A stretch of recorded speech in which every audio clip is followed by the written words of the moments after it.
Kí ni ọ̀rọ̀ àkọ́kọ́ tí Jésù? Ọ̀rọ̀ Jésù kejì. Ọ̀rọ̀ kẹta. Ọ̀rọ̀ kẹrin. Ọ̀rọ̀ karùn-ún tí Jésù nínú lórí igi àgbélébùú. Ọ̀rọ̀ ìkẹfà. Kristi lórí ọ̀rọ̀ kó Jésù Kristi.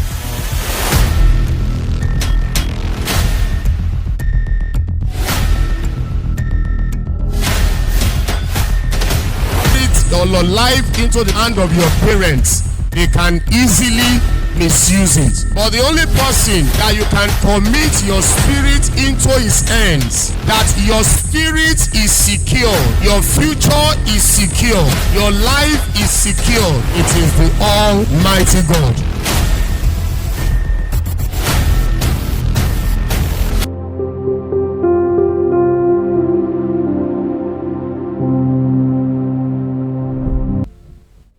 Ẹ jẹ́ ká jókòó. Ọ̀rọ̀ keje tí Kristi sọ lórí igi àgbélébùú over 2000 years ago tí a sì ń ṣe ìrántí rẹ̀ ní ọjọ́jọ́ Good Friday. Òun la rí nínú ìwé Lúùkù orí ìkẹtàléníogún ẹsẹ̀ ìkẹrìndínláàádọ́ta. Ó ní nígbà tí Jésù sì kígbe ní òun rárá, ó ní bàbá, ní ọwọ́ rẹ ni mo fi ẹ̀mí mi lé.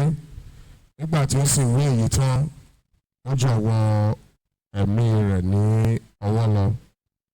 A rí pé nígbà tí Jésù wà ní orí igi, tí ó tún àkókò láti ṣe àṣeparí iṣẹ́ ìgbàlà, a sọ fún wa pé nígbà tí ó máa fi tó bí wákàtí kẹsàn-án, a sọ fún wa pé ó jọ̀wọ́ ẹ̀mí rẹ̀ lọ́wọ́ fún bàbá rẹ̀.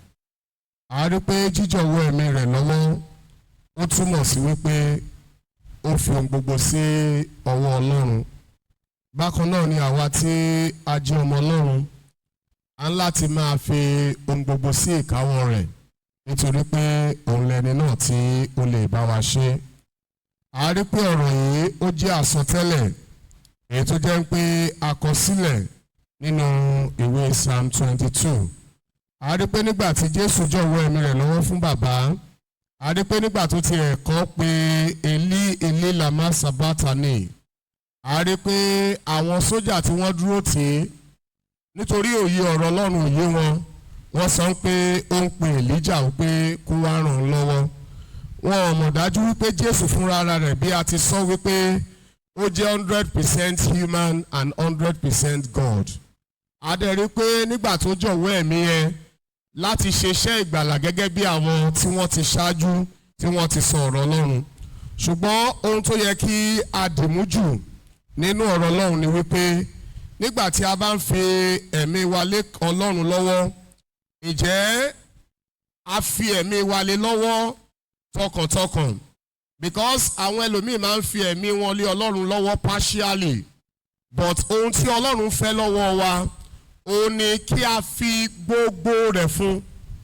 Àrípa máa ń kọrin kan ní church wa pé mo fi gbogbo rẹ̀ fún Jésù pátápátá lá èkù kan sókú ikọ́ kan ò gbọ́dọ̀ kù.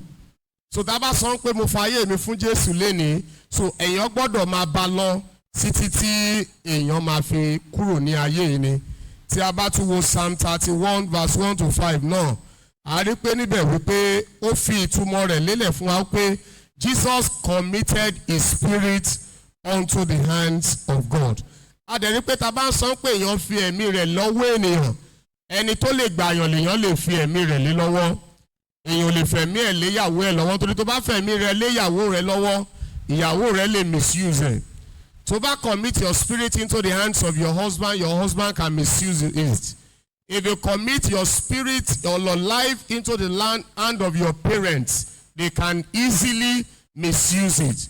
But the only person that you can commit your spirit into his hands, that your spirit is secured, your future is secured, your life is secured, it is the Almighty God. And that was what Jesus Christ did. He committed his life, his spirit into the hand of God. Ó gbàdúrà fún wa wípé gbogbo ọ̀rọ̀ méje tí a sọ lọ́dún yìí ó máa ní ipa rere nínú ayé wa lórúkọ Olúwa. Èèyàn kan tá lè sọ nípa rẹ̀ nígbà tí wọ́n sọ lòkúta pa, òun ni Stefanu